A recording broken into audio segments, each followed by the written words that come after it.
బీరకాయతో కూర పప్పు కాకుండా ఒక్కసారి నేను చెప్పినట్టు ఇట్లా రోటి పచ్చడి చేయండి. బీరకాయ అంటే ఇష్టం లేని వాళ్ళు కూడా ఇష్టంగా తింటారు. అంత మంచిగా ఉంటది.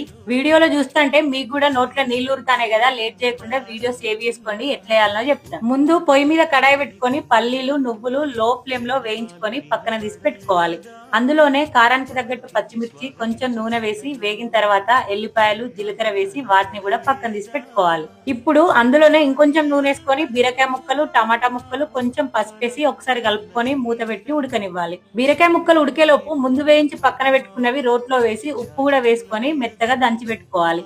బీరకాయ ముక్కలు ఉడికిన తర్వాత కొంచెం చింతపండు వేసుకొని బీరకాయ ముక్కలను కూడా రోట్లో వేసి మొత్తం కలిసేలాగా మళ్ళీ దంచుకోవాలి. అంతే, ఉప్పు సరిపోయిందా లేదా చూసుకొని అట్లా తిన్నా మస్తుంటది. లేదంటే పోపు చేసుకుంటే ఇంకా మస్తుంటది. పోపు చేసుకోవాలనుకుంటే వీడియోలో చూపిస్తున్నవన్నీ వేసుకొని పోపు చేసుకోండి. మీరు బీరకాయ పచ్చడి ఇట్లే చేస్తారా? మీకే రోటి పచ్చడి అంటే ఇష్టమో కమెంట్ చేయండి. నెక్స్ట్ వీడియోతో కలుద్దాం.